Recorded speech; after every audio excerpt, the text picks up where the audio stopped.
He had the flu, a stomach bug, and had relegated himself to the spare bedroom to avoid infecting his wife or their daughter.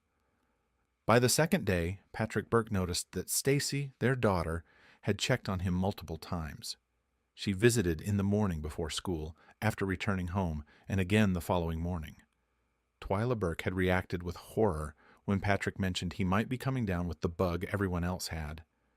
She immediately insisted he move to the spare room and hadn't peeked in once since. Now, Patrick found himself in need of more toilet paper for the half bath attached to the spare room. He also craved ibuprofen and something to drink, though the thought of food turned his stomach. He knew he needed fluids to replace what he had lost over the last 36 hours. "This mattress is unbearable," Patrick muttered, struggling to adjust himself. "Honey?" he called out weakly. He knew Twyla was home. Her laughter and animated phone conversations echoed through their four-bedroom house as she moved about energetically. "Honey!" Patrick barked as Twyla passed the closed bedroom door. "Twyla!" He knew she heard him.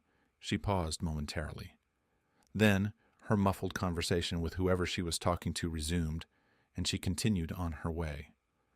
"Woman, I know you heard me," Patrick grumbled to himself. He located his cell phone and sent Twyla a text message. "Need toilet paper, ibuprofen, and Gatorade?" Several moments passed without a response, so he sent a follow-up text. She was off the phone now. He could hear the television in the living room. "Honey, I sent you 2 text messages," Patrick snapped, staggering into the living room. "You can't tell me you didn't see them." "Are you still contagious?" Twyla screeched, throwing her arms up as if to ward off any germs. "I'm pretty sure I am," Patrick replied wearily, still running a fever and spending quality time with the bathroom.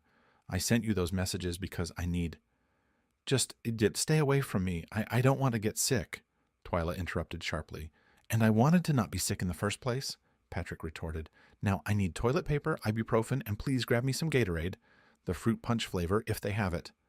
"Fine, fine," Twyla sighed, waving him away impatiently, clearly eager for him to leave the living room. 3 hours later, Patrick shuffled to their master bathroom and retrieved 3 rolls of toilet paper from beneath the vanity. While there, he gulped down 2 ibuprofen with tap water, then slowly made his way back to the spare room. Stacy returned home from visiting her best friend later that afternoon. Patrick woke up feeling weak and disoriented to the sound of his daughter calling out for her mother. Glancing at his cell phone, he saw it was after 5 in the evening. "Daddy, how are you feeling?" Stacy asked softly, poking him staves. Beat on her head into the doorway. "Absolutely terrible," Patrick admitted, trying to muster a smile. "So, I guess I'm feeling better. How about you, Staceface?" "Do you know where Mama is?" Stacy inquired. "No idea. Last time I saw her was, around 9:30 or 10 o'clock, Patrick replied. "Oh," Stacy murmured. At 5:30, Patrick attempted to call Twyla. The call rang a few times before going to voicemail. A follow-up text message was ignored. Stacy tried at 6:30, but the call also went straight to voicemail. At 12 minutes past 8 o'clock, Twyla finally returned home and immediately scolded Stacy for making a mess while preparing herself something to eat. "Did you see the mess your daughter made?" Twyla demanded, rousing a dozing Patrick. "Did you get me some Gatorade?" Patrick asked, rubbing his eyes. "She got cheese on the burners. You know how hard that will be to get off?" Twyla continued, ignoring his question. "Where the hell were you? I asked you for some ibuprofen and Gatorade at 10 o'clock this morning," Patrick said, frustration clear in his voice. Twyla closed the bedroom door behind her, and moments later, Patrick heard her raising her voice at their daughter in the other room. In the small bathroom, he drank some tap water before another cramp seized him. Thankfully, with the bathroom door shut, he couldn't hear Twyla's scolding.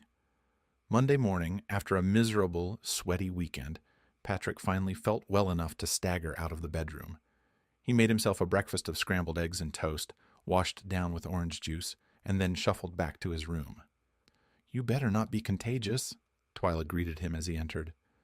"Yes, I do feel better. Thanks for asking," Patrick replied, grabbing some underwear and socks.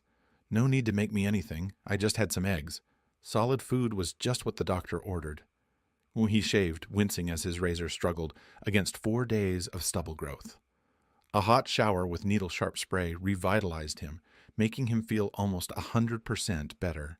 After fishing out the last 2 ibuprofen tablets, he washed them down with a mouthful of Listerine.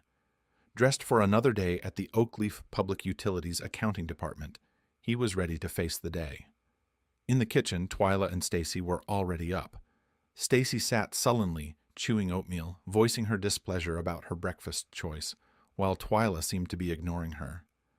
"Make you grow big and strong like Batman," Patrick teased, tousling Stacy's honey blonde hair playfully.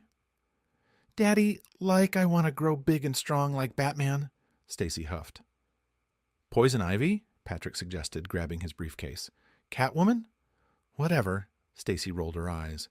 After an uneventful day at work, Patrick stopped by the local Walmart. He grabbed a case of assorted Gatorade bottles, a pack of Northern toilet paper, and 2 large bottles of generic ibuprofen. Passing through the bedding department, he spotted a plush mattress topper and added it to his cart. "Now, what did you buy that for?" Twyla complained as Patrick stowed his Gatorade in the pantry. "What did I ask you to buy for me on Saturday?" Patrick asked. "I don't know. What?" Twyla replied. "Take a wild guess," Patrick said, holding up a bottle of the sports drink. At dinner, Patrick showed Stacy the 5 single-serving tubs of beef and mac and cheese he'd bought for her. Together they went over the microwave directions while Twyla remained engrossed in her phone, paying them no attention. "See? That way, if Mom's too busy and I'm lying in bed dying and stuff," Patrick said, planting a kiss on Stacy's head. "Don't make a mess in that oven. You know how hard it is to clean," Twyla snapped when Stacy expressed excitement about making her own meal. "And the award for Mother of the Year goes to," Patrick muttered to himself as he left the kitchen. Later that night, Patrick stripped the spare bedroom's bed of its slightly musty sheets and mattress pad. The non-washable pillows he placed on the outdoor furniture in their backyard. When he climbed into bed that night, Twyla looked at him with displeasure evident in her expression. "You're sleeping in here?" she asked incredulously. "It's my bed. I've been sleeping in this bed since we got married," Patrick replied. "Why wouldn't I sleep in this bed?" "Oh, well, I just thought, you'd just keep sleeping in," Twyla said, trailing off. "Sorry if it inconveniences you, but I plan to sleep in my bed," Patrick said, rolling away from her. He didn't hear her response. She immediately turned on the television, the volume blasting. Patrick often wondered if Twyla might have a slight hearing loss. "Jesus Christ, Twyla, turn it down," Patrick snapped a moment later. "Well, if you don't like it," Twyla started to say. Patrick jerked the remote control from her hand, turned the television off, and then defiantly tucked the remote into the front of his underwear, daring her to try to take it back. There was no special breakfast waiting for Patrick, even though Twyla had been up 30 minutes before him. He showered and shaved leisurely, then found Stacy sitting at the table with a bowl of oatmeal stirred with pecans. "Mom, oatmeal, Stacy complained. "It'll make you big and strong like," Patrick teased. "No, Daddy, whatever," Stacy replied, sullenly eating the first spoonful. "Chew it," Patrick advised. "Why? Looks like it's already all chewed up," Stacy remarked. Victoria Baker had remembered, as had 3 others in his office. Patrick was pleased with the large jar candle and really liked the small teddy bear with the bendable, moldable arms that Victoria had given him, peeking out of the gift bag. She beamed when he told her Stacy would love Mr. Teddy. At lunch, because it was his 30th birthday, Patrick decided to treat himself to a meal from the school bus food truck. As he stood in line, his choice wavered from the sloppy Jose to the Hungarian goulash, finally settling on the beef stew. The atmosphere around him buzzed with lively chatter. Clearly, many in line were regulars who knew each other and the truck's menu well. "I'll have the sloppy Jose," Patrick ordered, greeted by an attractive redhead with a bright smile. Her starched white school uniform struggled to contain her ample curves, and as she turned to scoop coleslaw and applesauce, her plaid skirt hugged her cute backside. "Girls didn't look like that when we were in school, eh, buddy?" chuckled an older man standing next to Patrick. "If they had, My grades would have been even worse than they were, Patrick agreed, sharing a smile and nod with the man. The food was delicious, leaving Patrick contemplating whether he should indulge in the food truck's offerings more often. Returning to his office, he scanned his desk but found no surprise birthday card or gift from Twyla. There were no messages on his office voicemail or cell phone either. Arriving home, Patrick found the table bare. Stacy was already home, engrossed in her homework in her room. "On your own for supper. Running late," Twyla's text message read. "Hey, kiddo," Patrick greeted Stacy, entering her bedroom. Stacy delightedly examined the small, fuzzy figurine Patrick had brought, immediately trying out different spots for it. First here, then there, and finally another spot seemed perfect. "So, why'd you get this?" Stacy asked, wrapping Mr. Teddy's arms around her cell phone charger. "Because it's my birthday," Patrick admitted. "Are you in the mood for a bully burger?" "Daddy, it's your birthday!" Stacy cried out, her disappointment evident that she hadn't known it was her father's special day. "Bully?" Patrick asked again. After devouring 1.5 burgers, Patrick knew Stacy wouldn't finish her ranch house burger. They headed to Holland's for hand-cranked ice cream. Luck was on their side, as there was no line at the small shop. "Hi, welcome to Holland's. What can I get y'all?" chirped a cute young lady behind the counter. "Today's my daddy's birthday. Do you have birthday cakes?" Stacy asked eagerly. "Let's see. Oh, over here. You know those Boston cream pies? This is just like that, but it's a Boston ice cream pie," the girl suggested, showing them the tempting dessert in the display case. "You know what? That looks like something we could share," Patrick agreed, and the girl beamed. Patrick let Stacy enjoy as much as she could, nibbling on the cool, refreshing treat while he waited his turn. He nodded appreciatively as he overheard the manager praise the young cashier for her recommendation. When Stacy finally admitted defeat, Patrick polished off the remaining Boston ice cream pie. "Miss, that was excellent. Thank you," Patrick said warmly, earning another beaming smile from the girl. Twyla swept into the house at 8:49. Her brown eyes narrowed into mean little slits as Stacy excitedly recounted their outing to Bully Burgers and Holland's ice cream. Twyla's glare fell on Patrick, who met her gaze calmly. "And why did you take her for ice cream? You know I don't like Twyla demanded of Patrick. "Because today's his birthday? He's 30 years old today," Stacy interjected. It's what?" Twyla asked her daughter, stunned. "Daddy's 30 years old today," Stacy exclaimed. Patrick confirmed. "Stace face, it's time for your bath, okay, sweetie?" "I didn't... Why? Why didn't you tell me?" Twyla asked, bewildered. "Jesus, Twyla, why didn't I? Do I have to remind you when it's your birthday? Huh? Do I have to remind you when it's our anniversary?" Patrick retorted sharply. "Why would I have to tell you when it's my birthday? You're a grown woman. Your phone has a calendar on it. Use it." That night, Twyla came to bed wearing her Love Me outfit. Patrick looked at the 29-year-old woman, noticing a small run in her stockings and her 30B breasts. They'd met at a Delta row kegger. Twyla was a pledge, and Patrick's dorm mate had dragged him along. Twyla had stumbled into Patrick, nearly falling if he hadn't caught her. 9.5 years later, Patrick stared at the woman he'd married. Her once vibrant honey-blonde hair hung limp, and her deep brown eyes now held a hardness he couldn't ignore. Twyla's pouting lips rarely formed a smile, and her slender frame showed signs of weariness. "Yay, it's time for my pity interesting time in bed," Patrick muttered flatly, rolling over. "Good night, Twyla." Their relationship had changed dramatically from the early days filled with promise. They had rushed into marriage after Twyla's pregnancy, and life hadn't unfolded as they had hoped.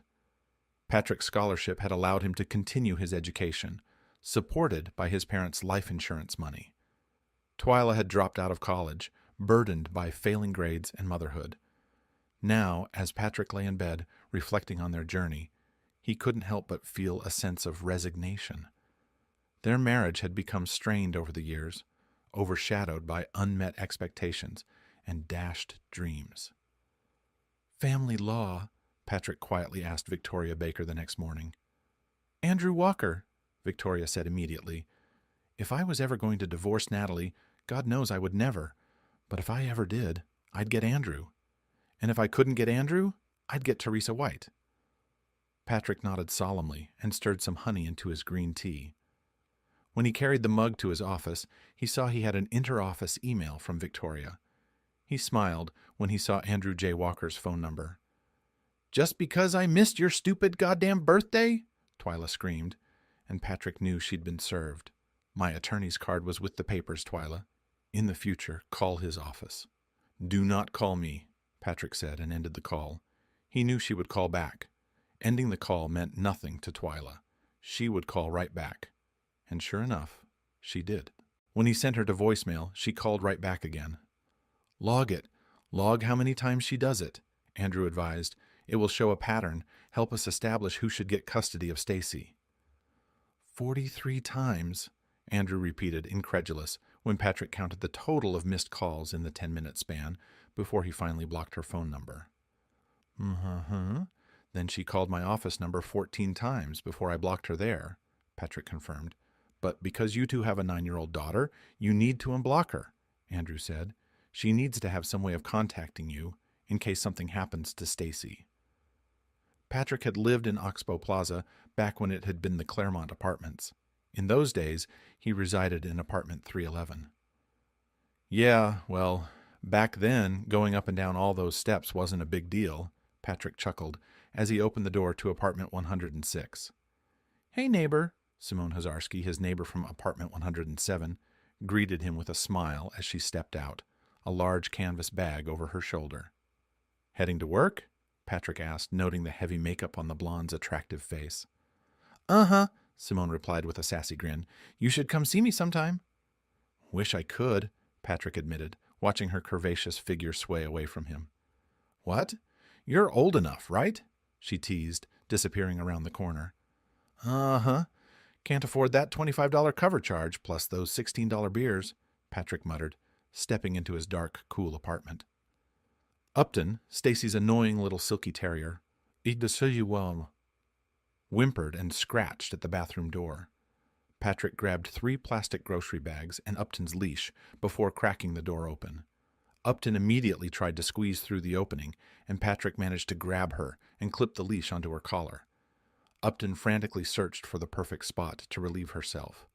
After what felt like an eternity to Patrick, she finally found a suitable patch of grass and did her business. "Wow, that's pretty smart," the woman from apartment 215 complimented, observing Patrick's cleanup method as she waited for her Chihuahua Marco to find a spot. Patrick smiled politely. "Thanks."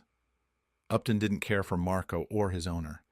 Marco growled, and Patrick had to restrain Upton to prevent a scuffle. "Well, someone's hungry for dinner," Patrick remarked, leading Upton away. Twyla had never liked animals, so Stacy had never been allowed to have a puppy. Victoria had bought Upton from a breeder, naming her after the model Kate Upton. Unfortunately, Victoria turned out to be allergic to pet dander, so Patrick took ownership of the spirited dog, as Oxbow Plaza permitted pets under 50 pounds. Weekends without Stacy were tough for Patrick. He and Upton missed her bubbly presence dearly, but they managed. Patrick even invited Simone over for some chicken cashew stir-fry and hot and sour soup. Simone lavished attention on Upton, praising Patrick's cooking skills in between cuddles with the energetic dog. Upton wagged her tail happily as Patrick rewarded her with a doggy treat and a gentle kiss on her head. His own reward was a soft, promising kiss and a warm hug that pressed Simone's braless breasts against his torso. "Oh, are you taking her for a walk?" Simone cooed when Patrick reached for Upton's leash. "Yeah, bedtime routine for Daddy. Upton needs to do her business before I turn in," Patrick replied with a smile. "Let me come with you," Simone pleaded, linking arms with him. Upton seemed more interested in Simone's attention than finding a spot to relieve herself. "Go potty," Simone encouraged the dog firmly. "Do your business, and then I'll give you some pets." "Good night," Simone said warmly as Patrick and Upton walked her to her door. After another soft kiss from Simone and a head scratch for Upton, Simone closed her door with a smile. You're spoiled, you know that? Patrick chuckled, scratching behind Upton's ears, causing her tail to wag even faster. On Monday, Patrick received unexpected news. He and Artu Patel had been selected to attend a quarterly seminar in Austin. This posed a challenge as Patrick was scheduled to have Stacy from Wednesday to Wednesday that week. However, Catherine Winslow from administration was unsympathetic to Patrick's custody arrangements. You've been scheduled for this seminar. Refusal to attend will result in termination, Catherine stated firmly, her smirk indicating she was unmoved by Patrick's personal circumstances. Twyla casually brushed off any responsibility, stating she had plans and would not reschedule, despite it being Patrick's week with Stacy. Of course not, Patrick mumbled under his breath. Why on God's earth would you ever do anything that might help me? Tuesday evening, Simone returned from fetching her mail just as Patrick and Upton were leaving his apartment for their afternoon walk. Tossing her mail onto the couch, she quickly caught up to Patrick and linked arms with him. Patrick didn't dwell on why a gorgeous 19-year-old exotic dancer found him interesting. He simply enjoyed her company. As Upton sniffed around for a suitable spot, Patrick shared his predicament with Simone. Stacy, the adorable little girl who visits you, Simone clarified. Yeah, my daughter, Patrick confirmed. How long is this seminar? Simone inquired. I leave Wednesday night. It starts Thursday morning at 8 and ends Friday afternoon, Patrick explained. So you need someone to get Stacy ready for school Thursday and Friday? Someone to be there when she gets home those days? Simone summarized. Exactly. But Twyla won't budge or even keep her until I return Friday night. Patrick sighed, picking up Upton's waist. I'll do it, Simone offered without hesitation. I'll tell Donnie I have a family thing and need Thursday and Friday off. I couldn't ask, Patrick began, but Simone cut him off. You didn't. I offered, Simone reassured him. Stacy goes to Sam Houston, right? No, Ann Richards. It's right by her mother's house, Patrick corrected. So what time do I need to get her there? Simone asked. Last bell is at 10 after 8, Patrick replied. But I can't let you do this for nothing. What's this going to cost me? A bully burger. I love their cannonball burger, double. And then we have to get a giant hot fudge sundae at Holland's, Simone declared. Can we bring Stacy? Patrick suggested with a smile. She'd be outraged if she finds out we went to Holland's and she didn't get to go. For our first date? Sure, Simone agreed. But our second date? No, that's a grown-up thing. Simone, why on God's earth would a beautiful young woman like you want with a 30-year-old man like me? Patrick asked as they paused in front of her apartment door. You mean a man who spends every moment he can with his little girl? A man who doesn't treat his daughter like she's a major inconvenience? Like she has no rights or worth just because she isn't a boy? A man who, even though he knows what I do, hasn't tried to get into my panties? A man who treats me like I'm not just some life support system for a pair of tits? Simone replied, challenging his assumptions with clarity. She gave him a soft kiss and then opened her apartment door with a megawatt smile. And Mr. Burke, you should see yourself in a suit, she husked. Wednesday afternoon, Patrick drove from Oakleaf Public Utilities to Ann Richards Elementary School. He poked his head into the after-school activities room, just off the library's main lobby, and smiled. His Stacy was playing checkers with a very cute girl who looked to be 5, possibly 6 years old. Stacy was losing terribly, and the little girl was giggling excitedly. 3 games in a row, the heavy-set middle-aged woman answered before Patrick could ask. Patrick informed Mrs. Ortega that his friend Simone Hazarski would be picking up Stacy Thursday and Friday afternoon.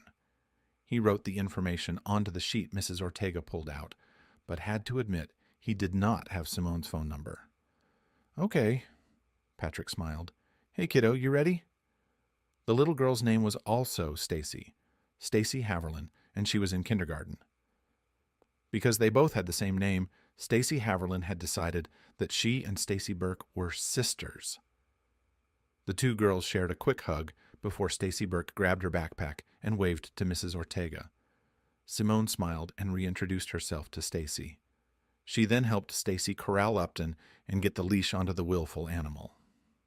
I'm sorry, Daddy, Simone said when they returned, Staceface says that's her favorite name in the whole wide world, but only her daddy can call her that. Told you, Patrick said, smiling.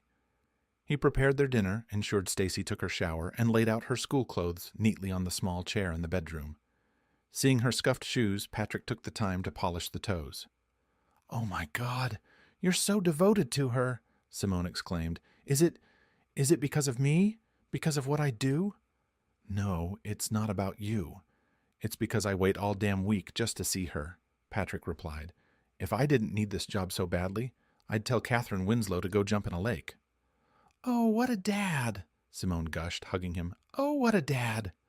Simone planted a passionate kiss on him, just as Stacy, still slightly damp and dressed in her pajamas, emerged from the bathroom. She gave her dad a hug and kiss.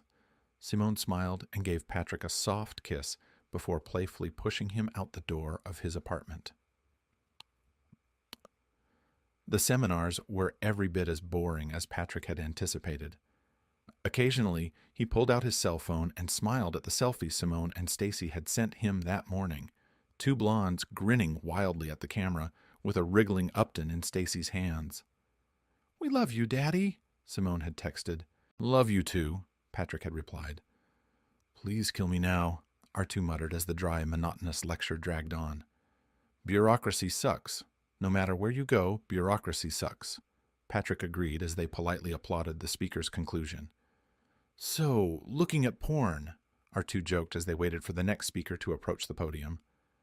"No, my daughter," Patrick replied, showing R2 the selfie. "That your wife?"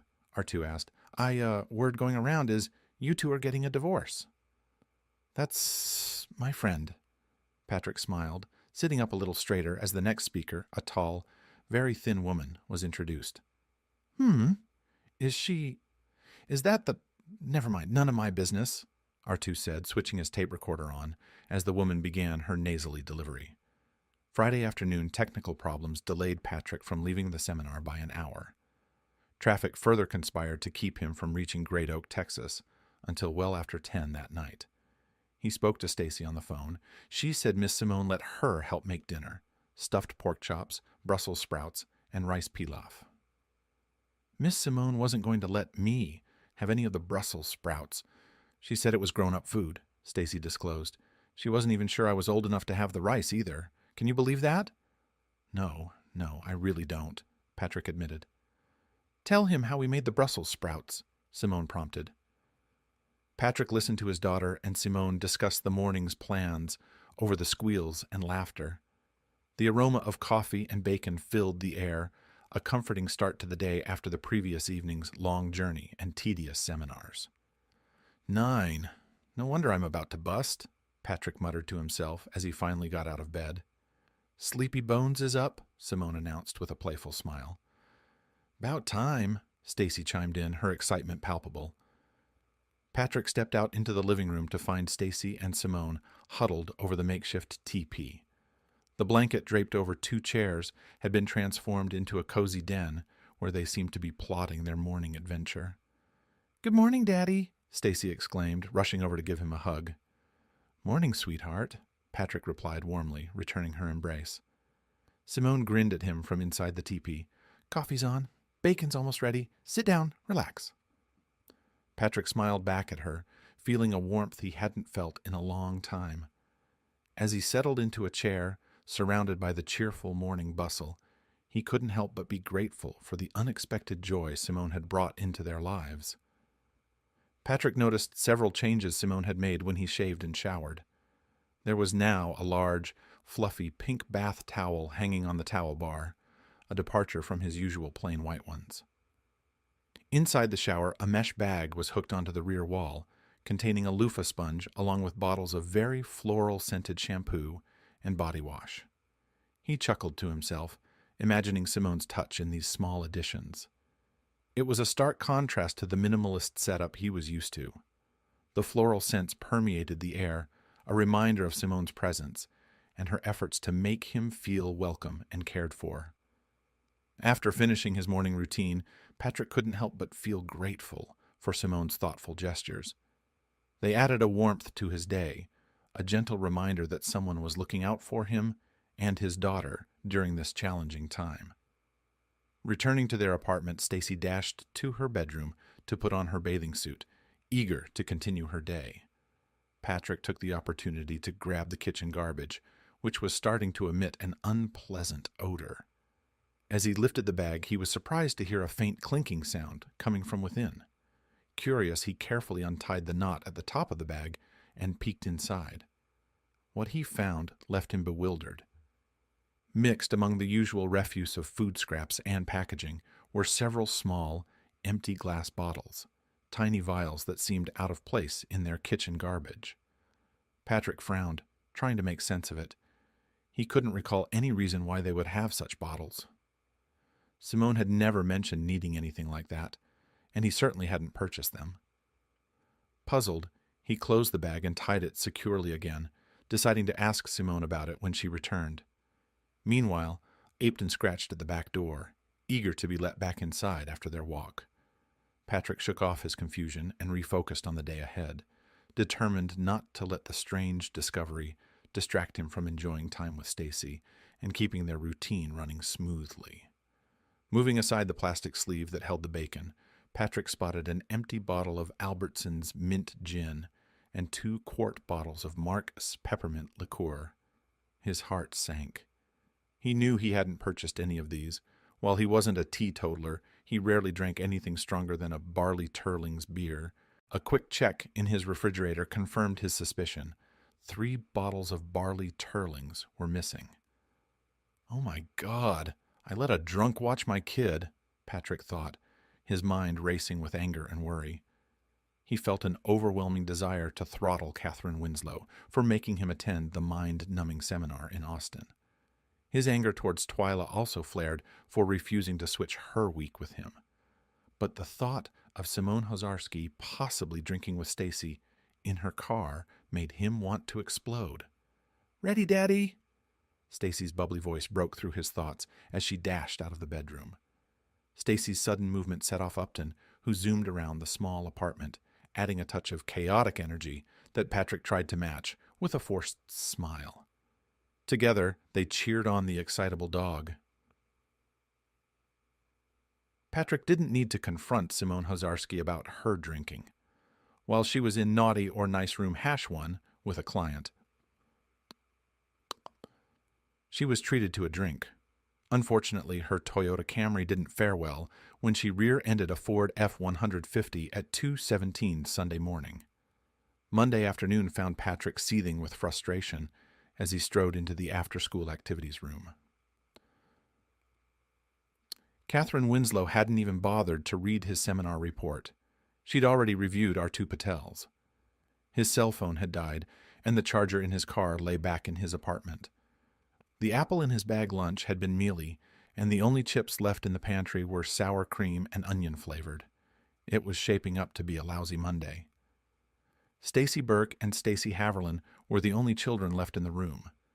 Miss Timmons snapped that she'd been trying to reach him and Missy Haverlin. Wendy Timmons, her daughter, had fallen at high school and broken her arm.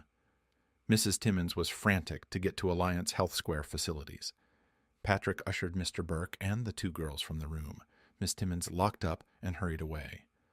Outside, under a canopy, Patrick steered the girls toward a wooden bench. "Stacy, sweetheart, do you know your mother's phone number?" Patrick asked softly, holding his daughter's cell phone. His bad day wasn't Stacy's fault. He made sure not to take his frustrations out on her. He suppressed a groan when she shook her head. "My daddy took our phone when he went away," Stacy whispered, clutching her book bag tightly. "Do you know where your mommy works?" Patrick asked gently as they settled on the bench in front of the school. That grocery store?" Stacy ventured. A call to both Burns & Burns grocers in the Oakleaf County area and the local Walmart's grocery section yielded no leads. Patrick pondered, scratching his head. "Sweetie, does your mommy have a different last name than yours?"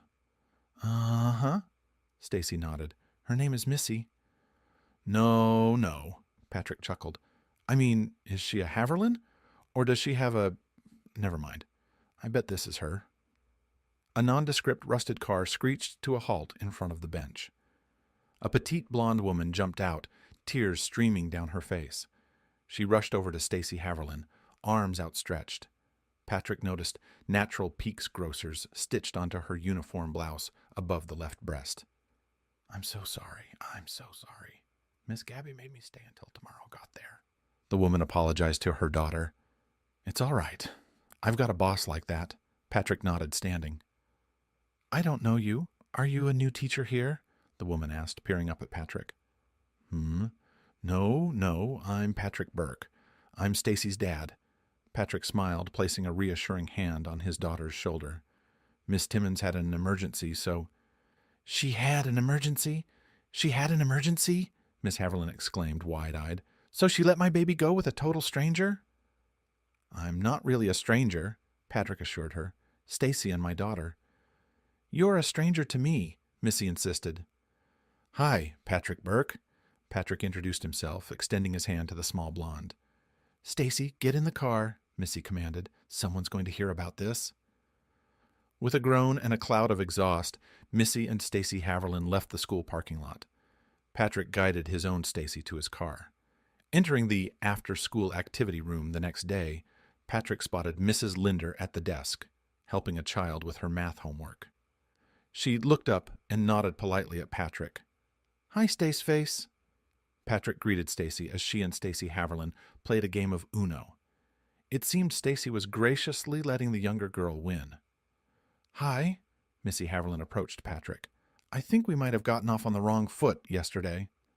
"I think we got off on the right foot," Patrick smiled, extending his hand. "Believe me, when it comes to my Staceface." "Yeah, well, I get into my mama bear mode and—" Missy smiled apologetically. "Listen, do you like Bricks? The pizzeria right up the street here? Tomorrow starts her Mother's Week with her, and we usually go to Bricks and—" Patrick began as they shook hands. "Oh, Bricks? I haven't had Bricks in forever," Missy exclaimed. "Come on, our treat," Patrick invited. They arrived at Bricks before Missy and Stacy, waiting outside. When they arrived, Patrick opened the door. "No anchovies," Missy declared as the bored waitress directed them to their table. "Okay. Well, usually we get a small 3-cheese for Stacy, and I get a small meat stravaganza for me," Patrick said. Oh, wait. Are you going to want their vegan one?" "Huh?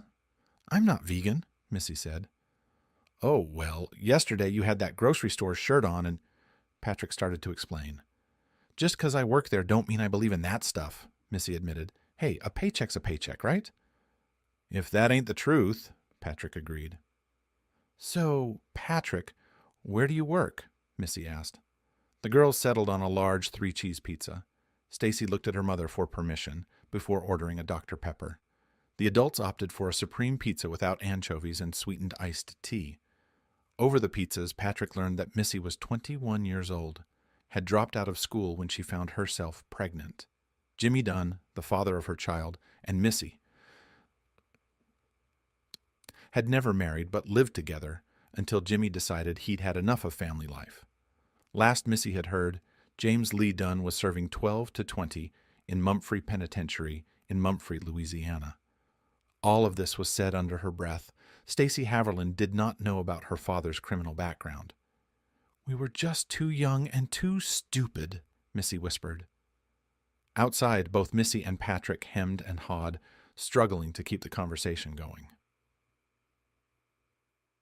Finally, Patrick admitted he really needed to go because they had a puppy at home that was probably about to burst. "But, next weekend? Not this one, but the next?" Patrick suggested. Both girls immediately whooped with excitement at the idea of going to Low Ridge Water Park. Missy smiled and teased Patrick about only wanting to see her in a swimsuit. With a blush and a grin, Patrick agreed that his motives were not entirely innocent. Once again, the weekend without his daughter was dismal. Marco's mommy took the opportunity to gloat to Patrick about what had happened to his neighbor, Simone. Patrick fixed the gloating woman with a hard stare. "Ma'am, I don't know if you believe in God or not," Patrick finally said. "What? Of course I believe in—" the woman started to say. "Really? Behaving like that? Gloating over the misfortune of another one of God's children? I hope your God is much more compassionate than you are," Patrick said firmly, picking up Upton's waist. On Wednesday, Patrick smiled as he entered the after-school activities room. As usual, both Stacy's were together. Stacy Burke was helping Stacy Haverlin with her homework, matching the letters to the illustrations. "So, does the hat start with a J or an H?" Stacy Burke asked. They waited patiently for Stacy's mom to arrive. When Missy did enter the room, the two adults exchanged warm smiles. Patrick reminded Missy once again about the water park outing, and she readily agreed. "You just want to see me in a bathing suit," she whispered as they walked together, the two girls running ahead out of the school building. "Well, of course I do," Patrick agreed, giving her small hand an affectionate squeeze before she turned left to her car. "Mama's moving," Stacy announced from her safety seat in the back of Patrick's car. "She's what?" Patrick asked, fighting hard not to overreact to the sudden declaration. "Her boss is moving to the Norwell office, so she's moving to Tennessee and says I'll have a whole new school and everything," Stacy continued. And when is she moving?" Patrick asked, amazed at his own restraint. "I don't know. She's packing everything. I couldn't even find my shoes this morning," Stacy said. Patrick and Stacy walked Upton as soon as they got home. Because he was in a rush, Upton took longer than usual to do her business. Settling Stacy in front of the television, Patrick stepped out of his apartment and left a message on Andrew Walker's voicemail, then on Victoria Baker's voicemail. The answering service at Ann Richards took the message that Stacy Burke would not be in school the following day, possibly Friday, due to a family emergency. Twyla was enraged when she received the summons to appear in Judge David Glasspool's court. She was further infuriated to learn that because she and Patrick had agreed to joint custody while waiting for their divorce decree, she could not take Stacy out of the state without Patrick's express consent. "I am that child's mother," Twyla hissed, glaring hatefully at Judge Glasspool. "You have no right." "And that's where you are wrong, Mrs. Burke," Judge Glasspool said firmly. "Yes, you are the mother, but that child has two parents, and each parent has equal rights when it comes to the welfare of that child." The water park had been enjoyable. Even in a one-piece bathing suit, Missy looked alluring. The high-cut thighs gave her a shapely silhouette, and her modest bust complemented her petite stature. Afterward, they visited Lin Cho's Chinese restaurant. They ordered beef and broccoli, sweet and sour pork, and chicken with snow peas. "Don't worry," Patrick assured Missy. "The beef and broccoli is a dish for grown-ups. They won't want any of it." "Uh-huh," Stacy Haverlin interjected. "But it's got broccoli in it," Patrick countered. "Only big people like broccoli." "Nuh-uh," Stacy persisted. Growing up, Patrick's family had lived next door to the Huangs. Mr. and Mrs. Huang spoke no English, and the Burkes spoke no Cantonese. Still, Dan Burke insisted they make every effort to help their neighbors.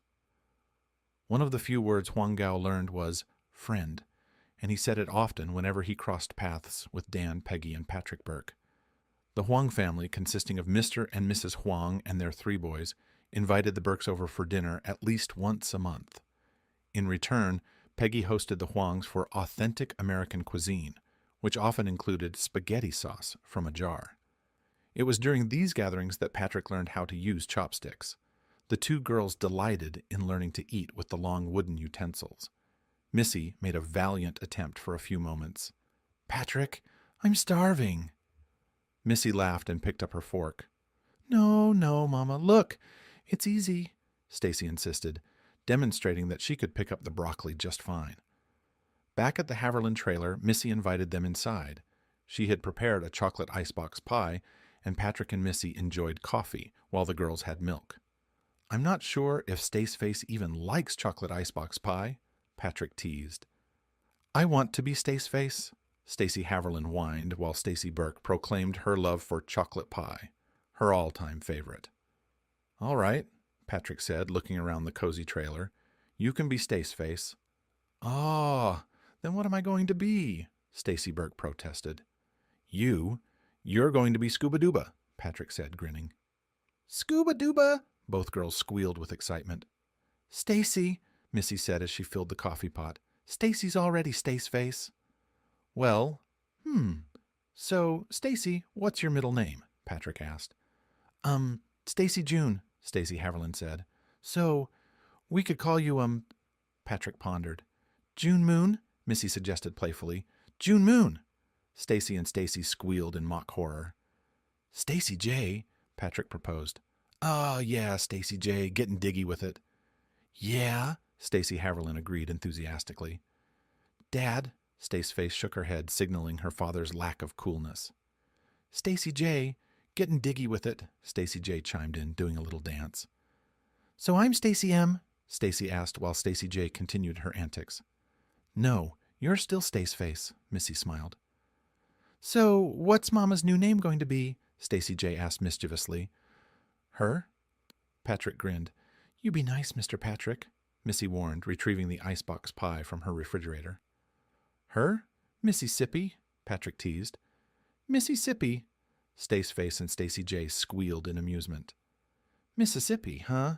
Real cute, Missy chuckled, cutting a very small piece of pie for Patrick. There, that's all you get.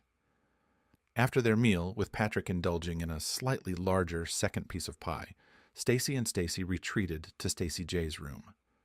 Missy gently pulled Patrick towards the couch. Their first kiss was tender, a soft meeting of lips. Their second kiss deepened, becoming more passionate. By their third kiss, Missy had maneuvered onto Patrick's lap, her arms wrapped around his neck. Reluctantly, Patrick knew it was time to call it a night. They had a demanding pet waiting at home, and both girls seemed visibly worn out. The sounds from Stacy's room were fading fast.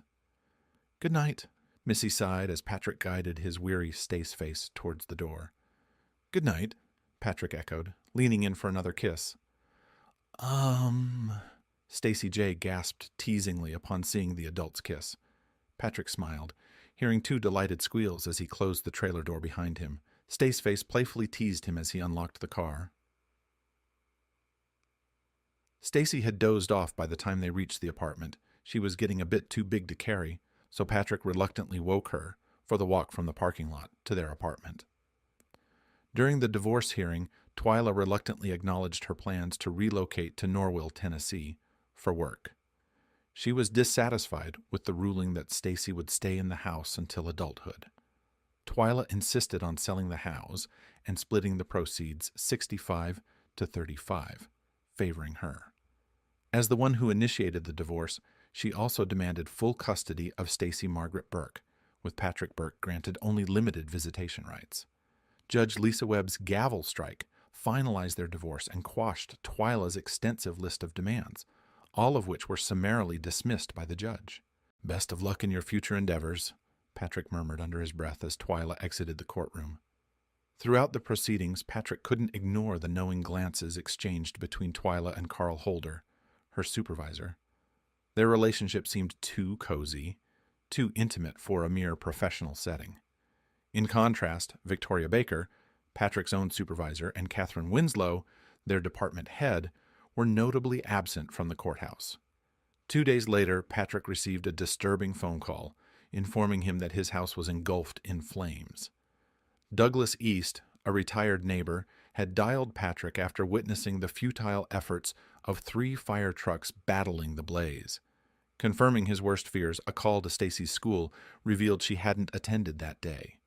Patrick promptly contacted his attorney, who advised him to call the police immediately. Contacting the Oakleaf County Sheriff's Office, Patrick reported his daughter's abduction, providing Twyla's car make, model, year, and license plate, along with the likely direction of their travel. Meanwhile, on a desolate Texas highway, Stacy Burke sat uncomfortably in a Toyota Highlander. She disliked the lingering smell of Benson and Hedges menthol cigarettes, a scent left by Carl Holder, who was driving. Missing school was equally distressing. She had diligently prepared for a history test scheduled that day. So, we're going to play a game, Twyla announced, driving just over the speed limit. A game? Stacy asked, intrigued. Yeah, we're going to give you a new name, Twyla said cheerfully. How about Cinderella? Cinderella? Mom, that's silly, Stacy protested. Okay. Rapunzel, then? You've got that long hair, Twyla suggested. Mom, Stacy exclaimed. No, not Rapunzel. Denise. Yes, Denise. You look like a Denise, Twyla declared confidently. As Twyla headed northeast, Carl drove east on I-10 with the window down, flicking cigarette ash outside. No, not Twyla. Amelia, Carl murmured to himself, tossing the cigarette butt. Amelia and Denise. Hold her. Carl rolled up the window and grumbled about Twyla's lack of satellite radio in her car. He missed his Johnny Cash, Jerry Jeff Walker, and Waylon Jennings. Real country music, not the pop stuff passing as country these days. Sure, Carrie Underwood was cute, but her music just didn't cut it. Shit! Carl cursed as an unmarked car suddenly blared its siren and flashed blue and white strobes at them. While Carl stewed in a holding cell waiting for his lawyer, Twyla turned to Stacy. "So, what's your name?" "Mom, it's Stacy," Stacy insisted. "Stacy Mar—" No, Denise," Twyla interrupted, her patience thinning. "Denise Ann Holder," Stacy reluctantly corrected. Approaching Lowenberg, Arkansas, Twyla decided they had put enough distance between themselves and Texas. Glancing at the dashboard clock, Twyla smiled. Patrick's home would soon be nothing but ashes. Misutad. She spotted the sign for the Lowenberg Home Comfort Inn and signaled to turn. "Now remember, your name is Denise. Denise Holder," Twyla reminded Stacy, who was just waking up from an uncomfortable nap. "Yes, ma'am?" The Latino man smiled as the two weary travelers entered the lobby of the Home Comfort Inn. "Hi, yes, I need a room for—" Twyla started. "I'm being kidnapped," Stacy loudly proclaimed. "There's an injunction saying she's not supposed to take me out of Texas." "Denise, that's not true," Twyla said, trying to laugh off the child's statement. "And my name's not Denise," Stacy yelled. "My name's Stacy Margaret Burke." "Is this true?" the clerk asked Stacy, concerned. "No, it's not true. Never mind, we're leaving," Twyla snarled, grabbing Stacy's upper arm in a fierce grip. "Mi esposa, my wife and some man. They took my son," the Latino hissed, his .38 pointed at Twyla's head. 10 years, for 10 years I haven't seen my only son." He kept the gun trained on Twyla as he reached over to press the button for an outside line on the motel's telephone system. Twyla, staring into the barrel of a pistol and the hate-filled eyes of the motel clerk, knew she'd reached the end of her flight. 911, what is your emergency?" a woman's voice asked from the phone. After the van returned to Alliance Square Health Facility, the 9 men and 6 women entered the detox clinic and gathered in their usual circle. "So, Simone, why do you think you had such a hard time admitting that you're an alcoholic?" Terry Perry asked gently. I don't know," Simone whispered, wiping her nose with the back of her hand. "Is it because admitting it means you can't go back to it? That acknowledging your powerlessness over alcohol means you can't justify taking another drink?" Terry probed. "I don't know," Simone repeated, her voice strained. "Simone," Terry pressed gently. "I don't know, okay? I don't know," Simone suddenly screamed, her emotions raw. "Yes, you do know," Terry insisted calmly. "You do know, and until you can be honest—" I don't know, and I don't give a damn," Simone bellowed, her voice echoing through the therapy room. Teresa White, Twyla's attorney, strongly advised her to consider a plea bargain. Carl Holder, Twyla's supervisor and lover, had already accepted a plea deal and agreed to testify against Twyla in the kidnapping case. "And then there's the arson charges," Teresa reminded Twyla, her tone firm. Despite her attorney's advice, Twyla insisted on a jury trial. She was confident she could sway any mother on the jury to sympathize with her actions, and she believed her charm would easily captivate any male jurors. "I told you," Teresa remarked coldly, when Twyla was found guilty on all 12 counts. "You should have taken the plea," Teresa added, as Twyla was sentenced to a minimum of 20 years at Usesa Women's Penitentiary in Waukeala, Texas. "Mississippi!" Stacy J. exclaimed excitedly as her mother entered the after-school activities room. "Hi, Mississippi," Staceface greeted with a smile, already setting up the checkers board. "Ooh, I'm going to kill that man," Missy giggled. "He's in real trouble." "Good afternoon, Mrs. Burke," Mrs. Ortega smiled, briefly pausing her attention on a boy struggling with his reading exercise. Missy's smile widened upon hearing the greeting. Mrs. Ortega then refocused on the student. With a wave to Mrs. Ortega, the three blondes exited the room. Stacy J. held her mother's hand, while Staceface walked on the other side of Missy. "You need to quit growing. You're going to be taller than me," Missy told Staceface, smiling. Patrick was already at the trailer, preparing their supper, when the trio entered. Stacy J. squealed with excitement, but Staceface made gagging sounds as Patrick kissed Missy in greeting. During dinner, Missy reminded Staceface and Stacy J. about their dentist appointments the following afternoon. Patrick joked that he could solve their dental issues with a pair of pliers. "Moom, make him stop," Staceface whined. Missy froze, fork halfway to her mouth. "What?" Staceface asked, noticing the strange look on Missy's face. "What did you just call me?" Missy asked, her tone serious. Well, I'm grateful for being alive, I guess," Simone stammered, nervously twisting a lock of her hair around her finger. "Yeah, that's it," Rosie snickered. "Just glad you're alive." "Okay, thank you, Simone," the chairperson said, moving on. "Anyone else want to share on gratitude?" Simone let out a quiet sigh of relief as the attention shifted away from her. She glanced around the circle, noticing the weariness in the eyes of her fellow inmates. The sterile walls of the meeting room seemed to close in on them, the air heavy with the weight of confinement. I'll go," Martha volunteered, her voice soft but clear. "I'm grateful for this program. For giving us a chance to talk and support each other, and for the coffee, even if it's not great," she added with a small chuckle. Yeah, me too," another woman chimed in. "Grateful for the chance to get my shit together, one day at a time." The meeting continued, each woman sharing her struggles and small victories, finding solace in the solidarity of their shared experiences. Simone listened, occasionally nodding in understanding, feeling a glimmer of hope flicker within her as she realized she wasn't alone in this journey toward recovery. "Why do I gotta be here? Keep telling y'all I ain't no damn alcoholic," Simone spat, her voice sharp with frustration. "Gratitude. I'll be grateful when y'all kiss my ass and leave me the hell alone, okay?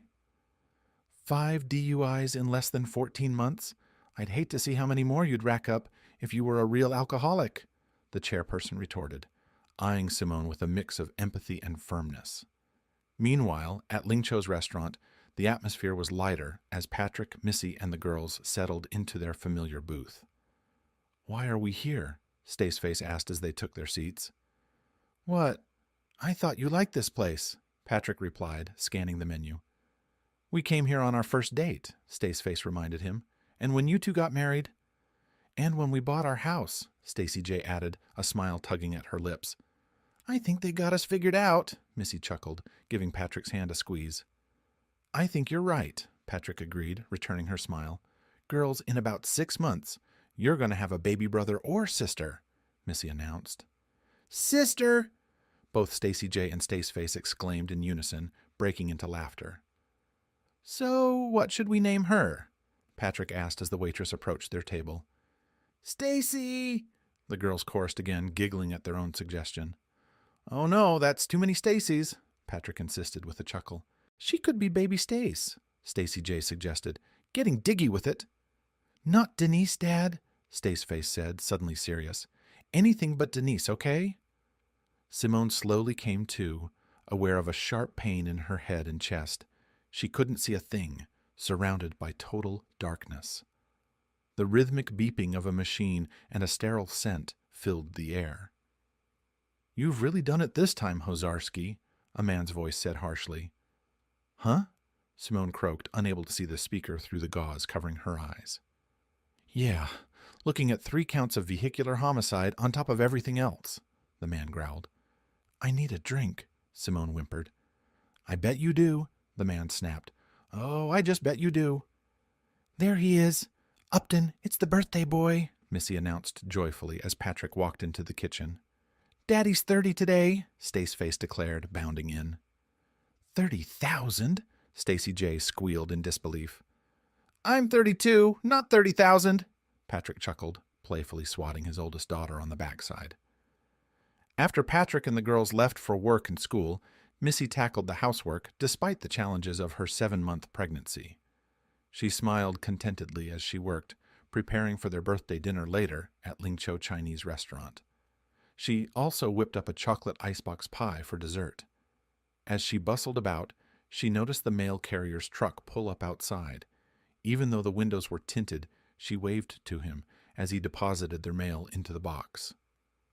By 3:15, Missy and Upton were waiting in the car line at Ann Richards Elementary School. Upton's excitement and barking amused and distracted the girls when they finally got in the car. "Upton, chill! We were only gone a couple of hours," Staceface chuckled. While the girls settled in to do their homework, Missy remembered the mail and went out to retrieve it. Among the bills and flyers was a large red envelope addressed to Patrick Burke. After their dinner at Lingqiu, the Burkes returned to their Oakleaf home. Patrick blew out the candles on his icebox pie, joking about the 30,000 milestone. He thanked Missy for the thoughtful gift of an expensive pen and praised the girls for their handmade birthday cards. Oh, yeah, this was in the mail today," Missy exclaimed, retrieving the large red envelope from the wicker basket on the breakfast bar. Patrick glanced at the envelope, noting its lack of a return address, stamp, or postmark. Curiosity piqued, he used his thumbnail to carefully open it. As he read the message at the bottom of the unsigned card, Patrick felt a chill run down his spine. "I remembered your birthday this year." The end. Author's note. "I write these stories for my own enjoyment, and I share them here for yours. Thank you sincerely for reading. Your comments and ratings mean a lot to me. Have a great day."